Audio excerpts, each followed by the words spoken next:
আমরা ৩ ধরনের মেথড আমরা কোনটাকে প্রায়োরিটি তে আনি নাই এখনো। আ আমরা ৩ টা মেথডকে শর্ট লিস্ট করেছি।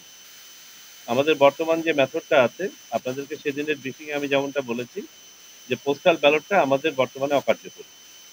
কারণ আমাদের হাতে যে সময়টুকু থাকে আপনার ব্যালট পেপার ছাপানোর পরে এবং ভোট গ্রহণের আগ পর্যন্ত সেই সময়টুকুর মধ্যে এই ব্যালট পাঠিয়ে ভোট সংগ্রহ করে ফেরত এনে ভোট কাউন্টিং সম্ভব নয়। সুতরাং আমাদেরকে একটা বিকল্প পদ্ধতি বের করতে হবে যদি পোস্টাল ব্যালট থাকতেই হয়। তো আমরা সেটাকেও একটা পদ্ধতি হিসেবে রেখেছি। ২য় পদ্ধতি আমরা বলেছি অনলাইন পদ্ধতি। আজকেও আমরা আ আমাদের যেসব দেশ আজকে অংশগ্রহণ করেছেন রাষ্ট্রদূতরা তাদের কাছে আমরা জিজ্ঞেস করেছিলাম যে অনলাইন বা ডিজিটাল ভোটিং এ তাদের কোনো এক্সপেরিয়েন্স আছে কিনা এবং আমরা কোনো আ সহায়তা নিতে পারি কিনা। এখানে ২-১ জন যেমন ইজিপ্টের রাষ্ট্রদূত আমাদেরকে যেটা জানালেন যে তাদের অনলাইন ভোটে তাদের অভিজ্ঞতা ভালো নয়।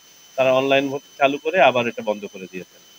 আমি পাকিস্তানের যিনি প্রতিনিধি ছিলেন তাকে জিজ্ঞেস করেছি, "আপনারা তো কয়েক বছর ধরে ট্রায়াল বা পাইলটিং করছেন। আপনাদের অভিজ্ঞতা কি অনলাইন ভোটিং সম্পর্কে?" উনিও সুনির্দিষ্টভাবে তেমন কিছু বলতে পারলেন না। বললেন যে উনাদের প্রাথমিক অভিজ্ঞতা ভালো। তবে এখনো পর্যন্ত ফুল ফ্লেজড অনলাইনে যাওয়ার মতন অবস্থায় তারা পৌঁছাননি। এবং তারা বলেছেন ভবিষ্যতে আমাদের সাথে আরো তথ্য শেয়ার করবেন। তো আ আর ফাইনালি আপনার প্রক্সি ভোটিং।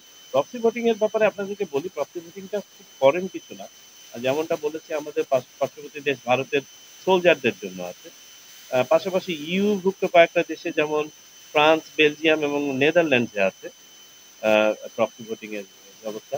আমাদের দেশে আমরা যেমনটা বলেছি যে আমাদের ফিজিক্যালি চ্যালেঞ্জ যারা তারা তো আরেকজনের সহায়তা নিয়ে ভোট দিয়ে থাকেন। আর সেদিন যে কথাটা আমি বলেছিলাম যে আমরা তো এমনকি জমি জমাও মানুষের মাধ্যমে পাওয়ার অফ অ্যাটর্নির মাধ্যমে বিক্রি করি। তো আমাদের এখন মন্দের ভালো খুঁজে বের করতে হবে।